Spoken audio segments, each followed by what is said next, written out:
Hello, it is Andrew Logan here, and great to be with you for a Facebook Live training. And I've got a great guest with me, as you can see. So, if you're watching this live on the Facebook or YouTube, or if you're watching this, listening to this, I should say, on the podcast, great to have you here. And I have a very, very cool guest, Brandon Cunningham, and we are here to talk all about building your business as a couple. And I know we're the two males here in this situation.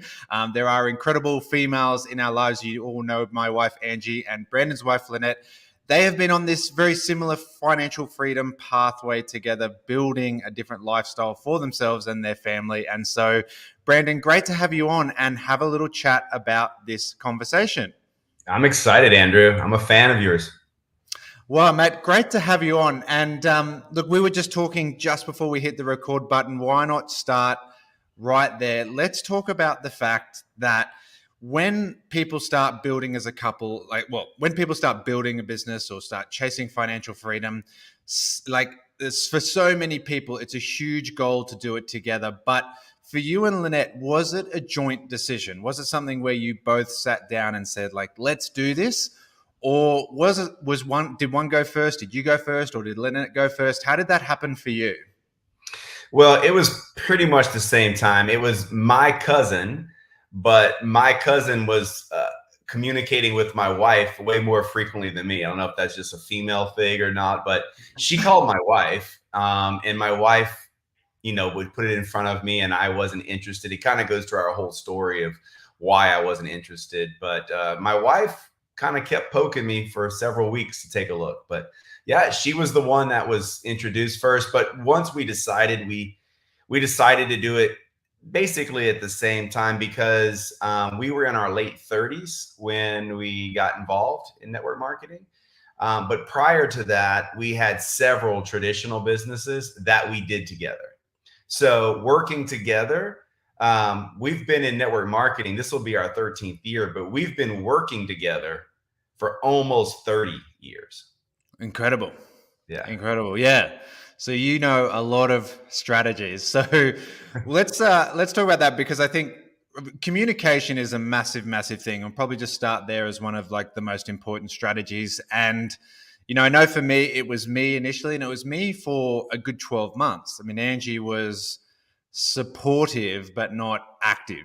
She would kind of, oh, that's great, but it's probably your thing. It's not quite my thing.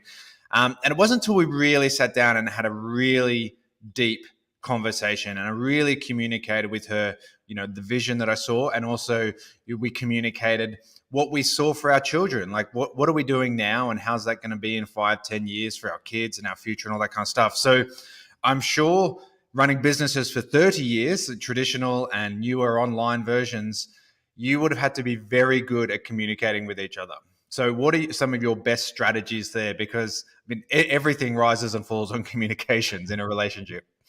Yeah, so I'll tell you some epic fails and some epic wins that we've done. Yeah, love them both. Yeah. So because this business was different than our traditional business, there was a little bit of travel, but I was always home every night.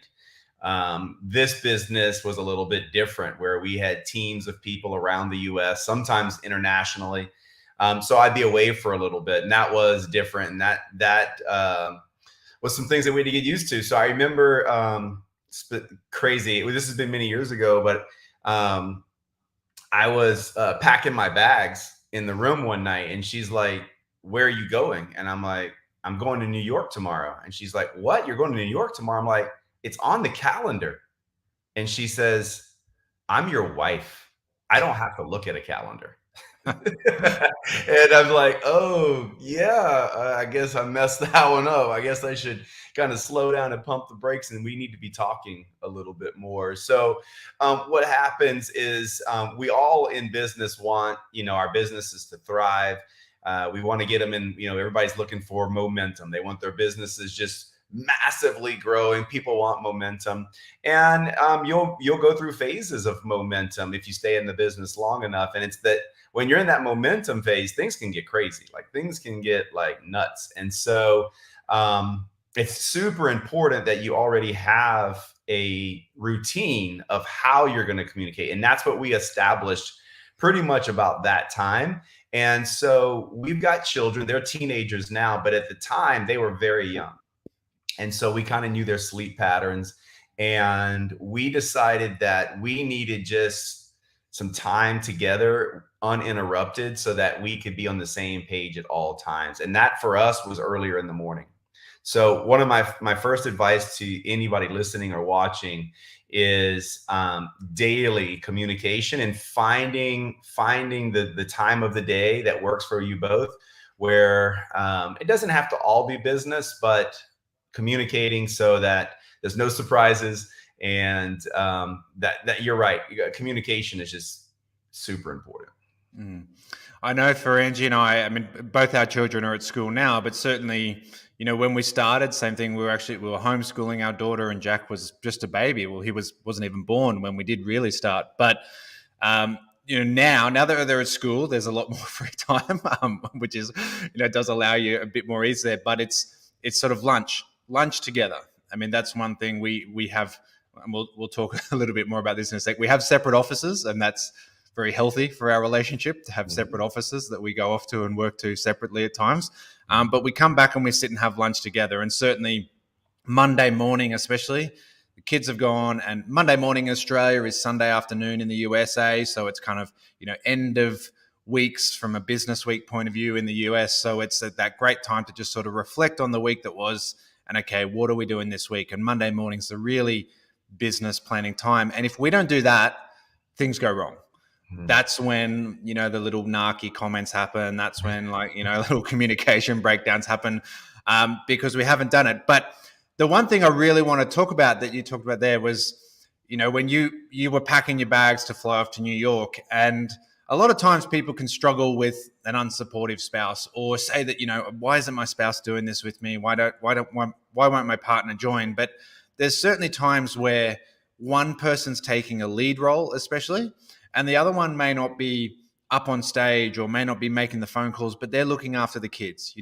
They're getting the school lunches made. They're doing all these other things. And Lynette's doing stuff to allow you to jump on a plane and go do what you needed to do as well. So I think sometimes we can be, so focused on two people in total alignment, but there's times where one's doing stuff and the other is doing an incredible support job as well for them. What are your thoughts on that?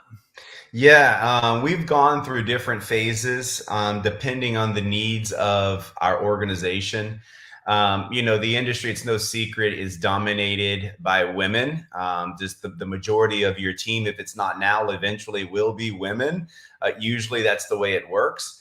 And so there are circumstances where it was better that my wife be out in the group because it's just more effective. I could spend a day there and she could spend a day there and have a much better impact than me being there. But for the most part, we did decide what we were comfortable with, what she was comfortable with young kids. Listen, my wife loves being a mom. Like, she loves it. It's not like she's stuck at home. She wants to be with the kids. It's her joy. I mean, it took a long time for us to have kids. So to have them is just something in doing things with them, she just thrives there. And so we did have to strike a balance. I do most of the travel, or did. The last 2 years has been quite different. We're starting to get out on the road a little bit more, but I did most of the travel. She did most of the support from home. And we kind of divided that way too in the teams. She had a lot of leaders that she could inspire and was more effective than I was. And I had certain leaders and certain people, male and female. Honestly, it's kind of funny. There's some males on our team that the two of us, me and him, and a couple, like, we'll just clash. And in those morning conversations, those strategy sessions, those connection sessions, I'll tell my wife, okay, so this guy's doing this and this and this. And if I tell him this, he'll take it this way. But if you tell him, he'll hear you. So same thing with females in the organization. There's some females that my wife felt like, wasn't kind of hearing it from me. But if I called them, it was a little bit received a little bit better. So yeah, there are different roles. it's interesting you say where you work. So we're in one office, and that's my wife's desk right there. Like it's right there. Like we're together, right? And so, but we're okay that way, because unless we're on a phone call, where we can't be in the same room together, we function that way really well together. We're working on a lot of the same projects together. But you do have to find out what works for you. There are times where, she'll leave or I'll leave just to, kind of focus without any interruption. But it's super important to know the roles. They don't have to stay the roles. Like once you pick a role, it doesn't have to stay. Like what Lynette and I have always done is, depending on what our team needs is how we serve. So if we get some teams that need more of her, then she takes that control, that point position. If we have teams that need more of me, depending on who's growing where, that's how we kind of mix it up. And so we kind of let our team decide a little bit so that we're maximizing our time. Again, I'd rather my wife handle something that would take me 2 days if she can do it in a day, vice versa. That's how we do it.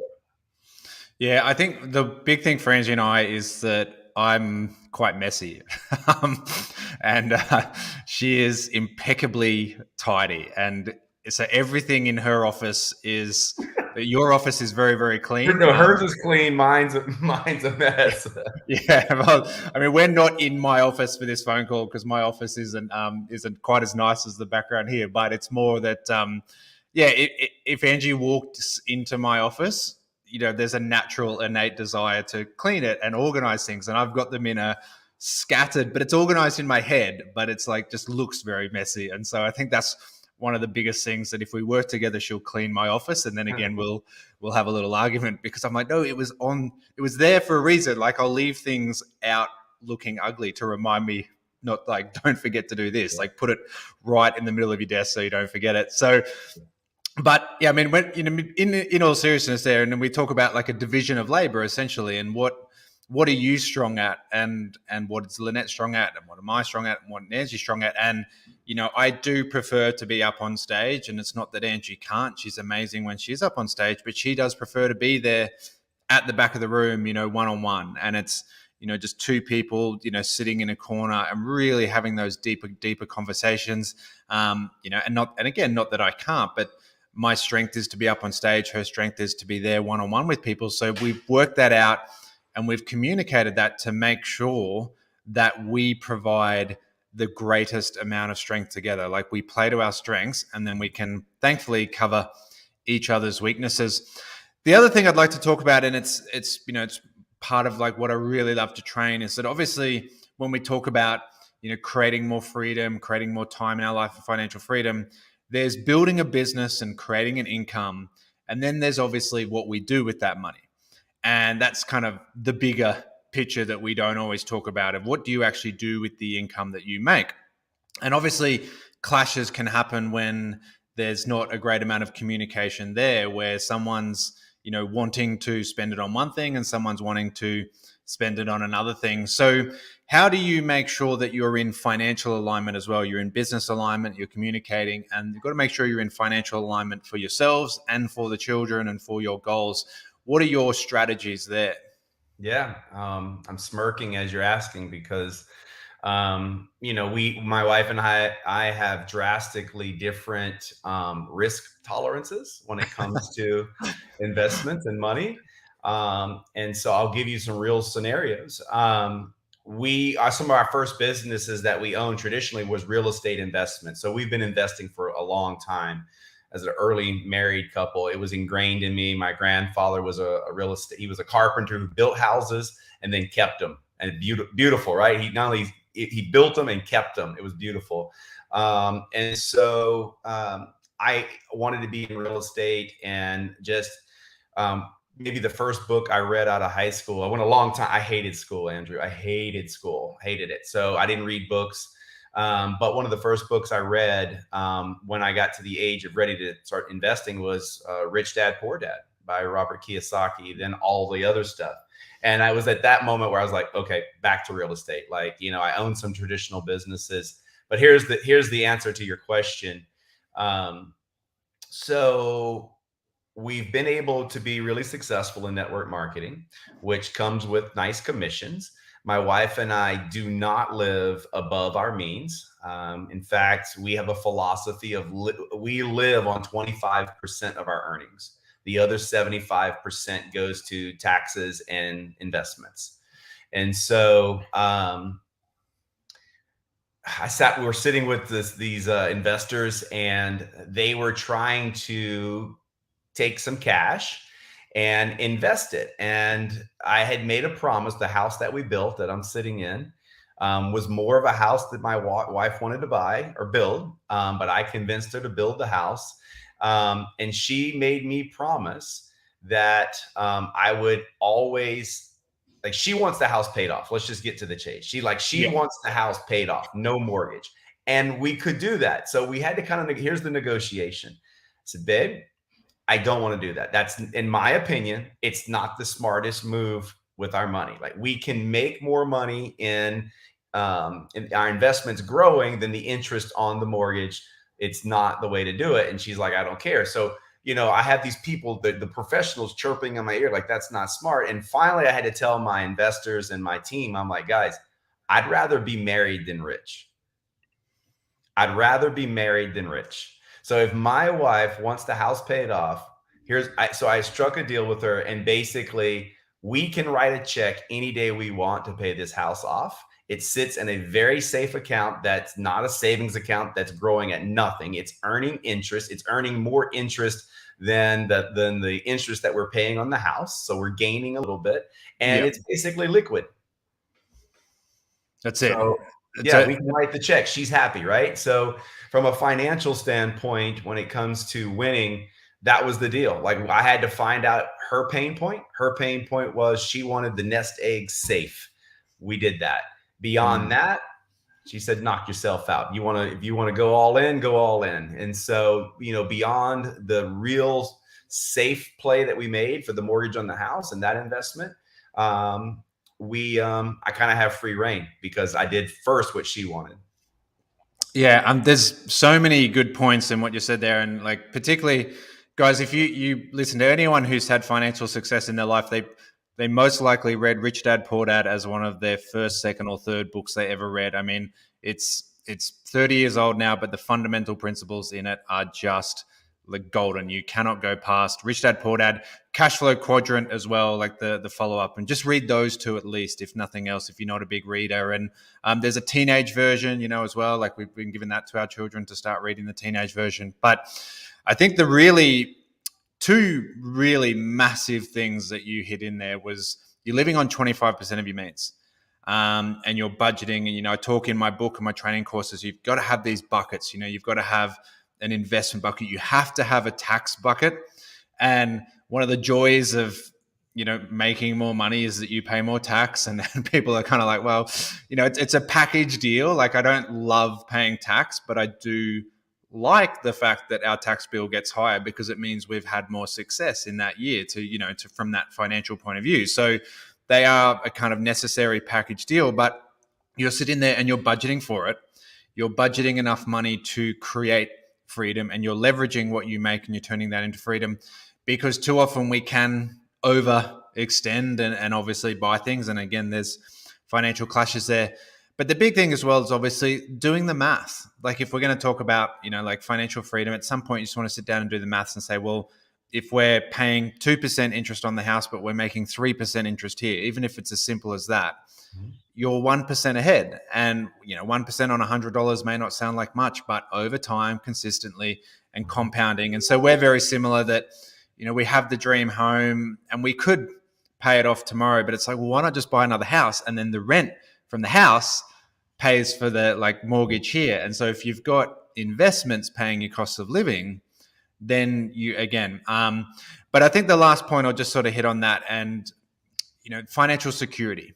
And we talk about financial freedom, and obviously talking about financial freedom is a very, very exciting topic for people. But the step of financial security is incredible. And financial freedom, we can have vision boards, and we can, beautiful holidays and plane trips and boats and all that kind of stuff. But the financial security to know that you would never lose your dream home, or the financial security to know that your bills are paid, the financial security to know that some of those ugly debts are off your shoulders. How important is that story? Because I don't think we tell that story enough. I think we obviously tell the really big stories, and there are so many of those really big stories, but financial security is incredible. And if you can help a lot of people get financially secure, you will be financially free. So we should tell that financial security story a bit more, really, shouldn't we? Yeah, yeah, we should. And in our profession, all too often, the trophy is, they're a six-figure earner or they're a seven-figure earner. That's often the trophy. I wish we could change that into they have six figures of net worth or they have seven figures of net worth. I wish we could change that, because to me, that's the trophy. Mm. Not earning the money, but actually accumulating the wealth. And so I tell everyone that my goal, a while ago, was that I wanted to work to a point where I never needed another paycheck or commission check from the company that we are partnered with. And we reached that point a few years ago. So if not another penny comes in from our company, we have used the commissions that we've earned in network marketing. To me, it's the most beautiful model because you can compress time. I mean, I could talk for days about compressing time and why this is the best model. We were never able to compress time with traditional business. There was not enough extra income to invest to get me caught up unless I would wait till I was 70. And I didn't want to be living the life at 70. I wanted it in my 40s. And so we should talk about it more. And everyone's goal, in my opinion, should be not to be a six-figure earner, a seven-figure earner. That's nice, but the goal should be to have six figures of net worth, or honestly, more than that. You need more than that, honestly, net worth. To me, if you don't have $2 million of net worth, you've got more work ahead of you. Well, you've set me up perfectly, because I'm going to be doing this Facebook Live on that exact topic in about 2.5 days' time. So keep an eye out on that. We're going to be really, really talking about that, creating net worth, and how you actually create that. And I think you hit the nail on the head, really, isn't it? That, like, we have a business model, but it's a leverage cash flow producing vehicle, and that is so cool. And again, we probably don't understand that enough or talk about that enough, that you can create extra cash flow that you can then use to put towards investments. And when you do that, and that was always my thing of, like, when I'm working and I was I was a health professional with a traditional small business, but I could never create enough cash flow to reach my investment dreams. And it was like, what if I created a second income stream? And then, of course, we've been very, very blessed, and similar to yourself, where when Angie and I met, we both had property investing backgrounds. So, through a little bit of fate and everything else, but when we came in and we started earning an extra income, we both realized straight away, here's our missing piece. Here's the missing link where we can buy more property. Like, yay, like, this is it, kind of thing. And so, it's nice to at some point upgrade the car, and we did. And it was nice at some point to buy the dream home, and we have. And it's nice to do all those sorts of things. But in the grind, in the build, it was always about, how do we get our business to a point where it can buy more property, so that then our properties can take care of us. And, touch wood, heaven forbid, if anything ever went wrong, we have multiple other streams of income. And again, it comes back to that financial security safety net. Guys, build your safety net. And especially if you're like, should I go full time? Should I quit my job and go full time in business? Make sure you have a rock solid safety net underneath before you kind of make that leap, because you never ever want to be, right there with one stream of income, because things can get a little bit dangerous. So just before we go, you're leaning in. Sorry, did you want to? Yeah. You touched on something. You said, why is it important? Why is it important that you have that foundation? Because in our profession of network marketing, to me, the death of a network marketer is desperation. People can smell it. When you're inviting people to your opportunity, your service, your products, and you look like you're desperate, like you have to have them, like, would you please look at this video, or would you please try my sample?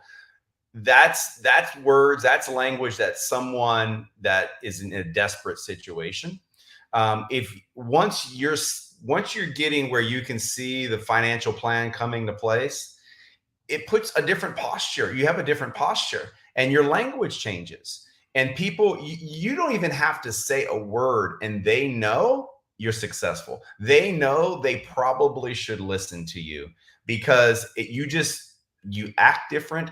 Your eye contact's different. A person that has a solid background in security financially, they're looking you in the eye. They're not looking around. They're not looking at the floor.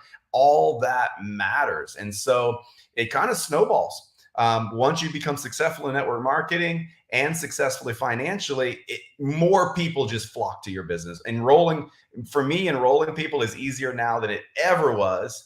And it's not because I'm more talented in my invite, I don't think. I mean, I've done it a lot more. It's that I just know what I know, and I know who I'm talking to should probably listen to me. Yeah, I absolutely love it, isn't it? It's that change in energy. And if you need to make a sale to pay rent, then that's when people start doing crazy things. That's when desperation starts leaking in, and we could go down this path and talk for hours. Like, there's desperation is great energy short term, but it can't be a lasting energy. Like, if you come in, for me, I came in 10 years ago because I was desperate to lose 5 kilograms before our wedding. And that was it. It was like, nothing else, no other plans, no other goals. But you know what? I'm getting married in about 60 days. I kind of need to trim down because I'm stuck with those photos forever. I plan on getting married once, no other plans ever. So they're the one wedding photos that I'll ever have. And you should probably look half decent on those days, right? So there was a desperation to that energy, and it got me moving. It got me out of a funk I was in. But it was fleeting. And as soon as the wedding was over, like, there could have been obviously that energy to just, well, let yourself go now. So then we got inspired into a different energy, and you're inspired to be in great shape. Now, it's the same thing financially. When people come in and they need to pay the credit card or they need to do something, they can get into action quickly. And there's a positive to that, but it's only going to be for so long. That energy can only last so long before it turns. And we always want to inspire people into action. It can take a little bit longer to inspire someone than a desperate person. But if we can inspire them into looking at their net worth and creating financial security and then rolling that financial security into financial freedom, we can make such an incredible difference about inspiring people like, hey, let me help you change your net worth. Let me help you change your financial position rather than just let me help you make $200. Now, it's easy to explain the $200 story, but the net worth story is incredible. And that's what we need to talk about more. Just before we go, I was just going to say, you said I've got some great stories and some kind of horror stories. I'd love one of your funniest stories, one of the funniest challenges is just far as a communication breakdown during your business build. Like, what's one of the times where you look back and you're always like, well, it's worth it, but I can't believe we did that back then. Yeah. One of the things that my wife and I still struggle with today, because our styles are so much different, is preparing to speak on stage or our trainings. And so early on, we would get in the same room, we get our notebooks, and what are we going to say? And we're trying to put this thing together. And it was a nightmare. And it's still a nightmare because she does things so much. She thinks differently than I do when it comes to speaking and training. And she has to be prepared like a week or two before we get on stage, like done, got it nailed. And I don't mind changing things as I'm walking on stage. And so I've just learned, that if I don't want to get in an argument, I have to just like submit to her style because it's just a nervous thing for her. So yeah, like my wife and I this year will be 30 years we've been married this year. And the only time we're after each other is when it comes to preparing for parts and, me just submitting. I've just learned, just stop it. Don't try to push it to the end. I'm like you with the desk with notes everywhere. I'm like, I got it. Like my notes are here, there, and I got it. It's in my head. And she's like, no. So you just learn, you just feel your way through that sort of stuff. Yeah, there's been other moments where we've not been on the same page communication wise. But I tell everybody, um, a successful business is great, but to be successful and unhappy with how you got there is not a victory. Yeah. And so make sure you're on the same page with your partner. Make sure you're the same goals. That's another thing. My wife and I are very, very driven people. And she'll just go like, she'll just go without sleep if she has to. I mean, like for a long period of time to get things done. And it's not good. Like, it's not good to just work to work.